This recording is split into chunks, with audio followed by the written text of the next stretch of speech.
Hi, this is Cheryl back with you from Farmhouse Frugally. Thanks for joining me. Welcome to my home. I am going to do a quick Christmas home tour, starting with my foyer. And I am just going to touch on some of the main areas this year, as I have not decorated my bedroom, guest room, office, bathroom, or craft room. But in my foyer here, I have a lot of vintage blue items. And so I added a few touches of old fashioned. I had created these stockings from an antique quilt probably a good 25 years ago and hang them on a peg for the kids when they come to visit. This year I created a lot of those wood elements with the IOD paint inlays. Those videos are just a couple videos back, and there are a number of beautiful items on them if you want to check that out. I am leaving most of the foyer just as it had been with my everyday decor, which is one of the things I like to do. I like to really use the items that I love from day to day, and then during the season, just take down some items and replace it with a few just pops of Christmas. Moving into my living room, I have a beautiful German child's desk in blue, and I absolutely love it against my antique armoire. And I have all of my yellowware displayed above this armoire, and so I like to just add a few pockets on or in the armoire for the season, like this very sweet doll I made over last Christmas, and some little houses, and just a little pop here and there, since it already is very old-fashioned and already has a beautiful Christmas feel 150 years ago, I think, with the yellowware colors already. And so just a little pop here and there is enough, since I already am a little bit overwhelmed in that space. Unfortunately, the clock is here beside it now because, of course, we needed to move it away from the fireplace where we were putting our Christmas tree. So this area is a tad cramped for the season while we have the Christmas tree. But we will move that back, of course, once that is over. And then beside that, I have this table that I have had for probably 15, 18 years now. And I have just added a number of the vintage or antique items that I have created this year, specifically some of these beautiful angels. And I have a number of videos with angels in one compilation of at least 20 or 25 angels. And that video was posted within the last 6 or 8 weeks, so easy to find if you are an angel lover or would like some inspiration on some vintage or antique looking angels that you can also recreate. And then a couple touches of some antique items that are everyday items that look good with this vignette. And now I move into the corner where I have my 2 bookcases. Generally, I do not have that chair in front of it. My daughter has that on Facebook Marketplace, so it is just sitting there for the moment until that sells. But it is very fitting, the style of it. And this space does have a lot of everyday items on it. I really do need to take some time to pare down some of these bookcases. They're a tad overwhelmed. I did add a few pops on top, the little shoe that I made recently, and some of the other Christmas items to give that a pop of Christmas. But I really am going to have to go through and eliminate a few items here so that it doesn't feel so busy. I do love the creams and the wood tones together. And of course, clocks. My husband is a clock repairman and has been for 25 years. So we have a tremendous amount of clocks in our home.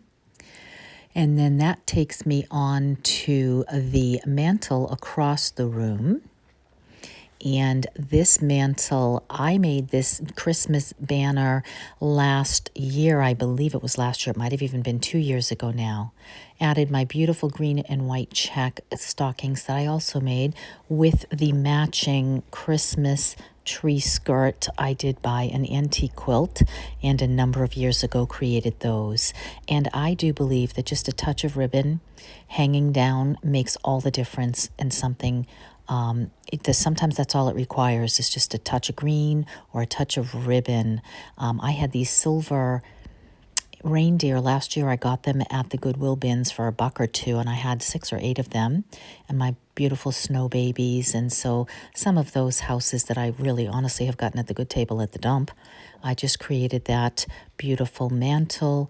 And then in the other corner here is the Christmas tree.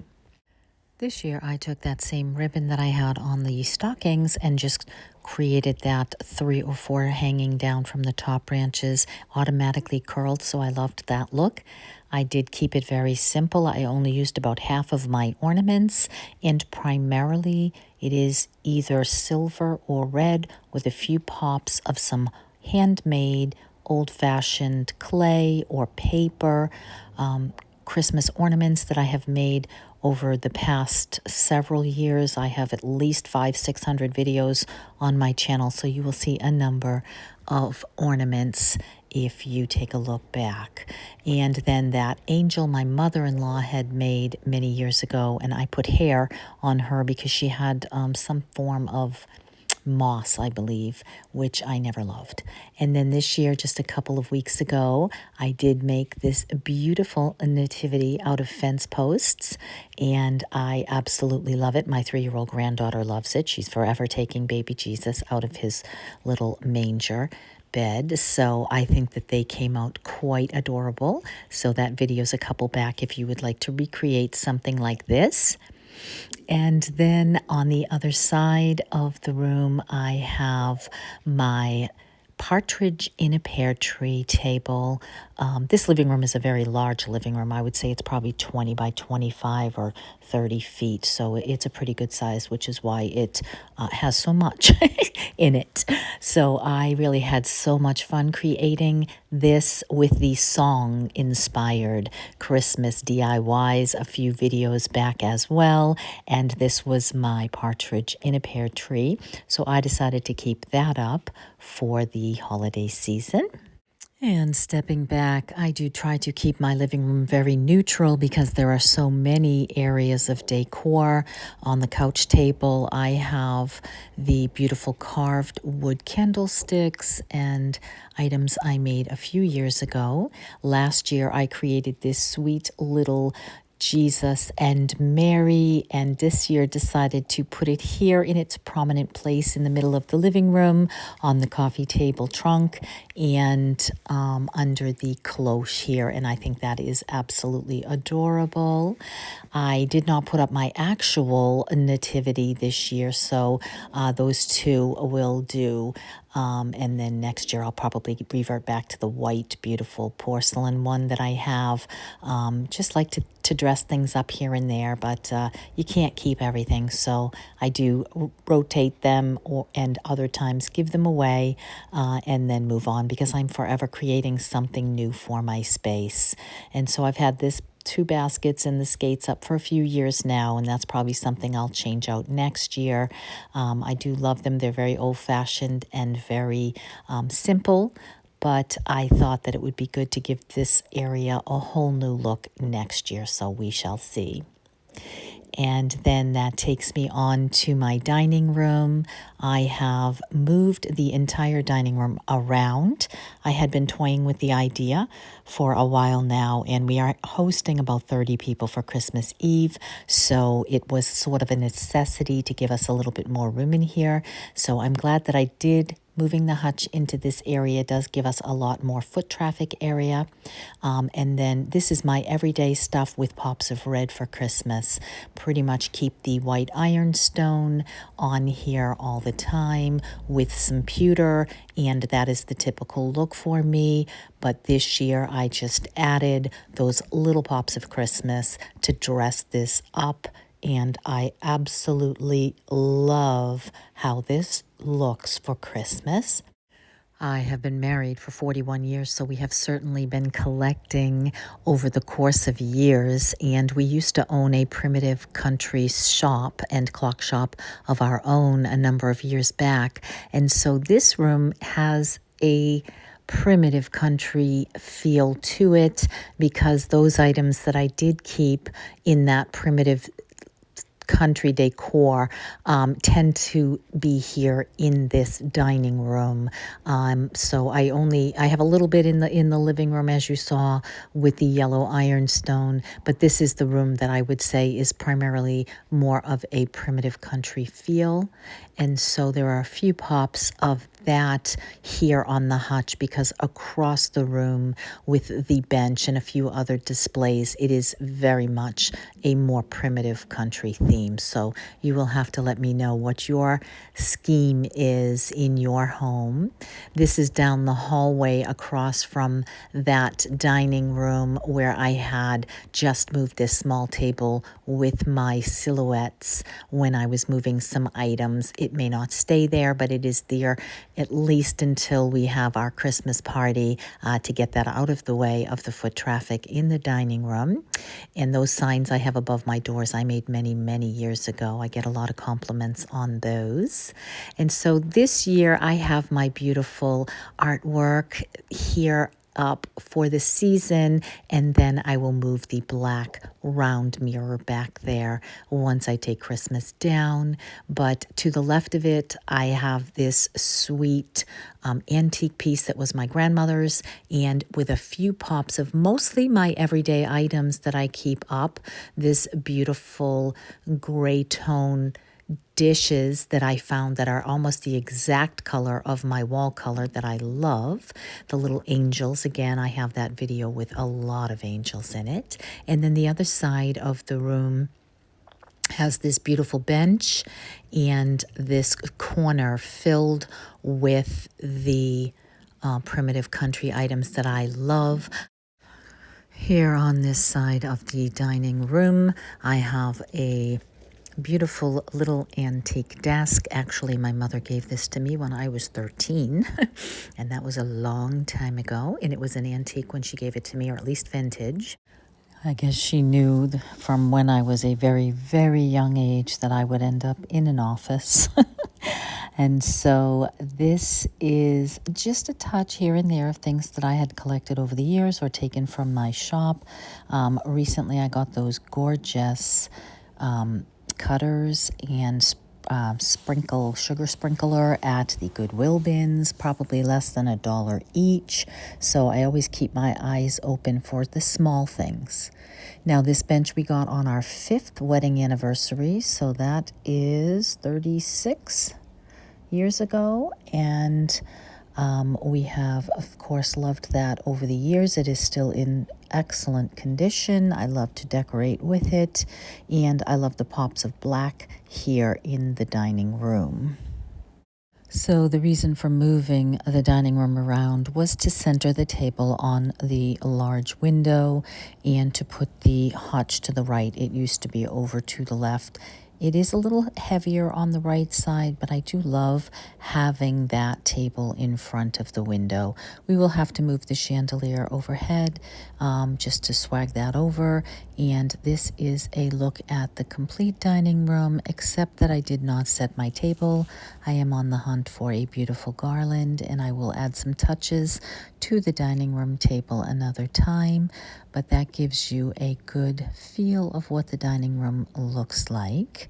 And we are in the middle of painting our kitchen, so ignore those paint cans in the hallway. We are going to touch up the paint in this beautiful mountaintop color.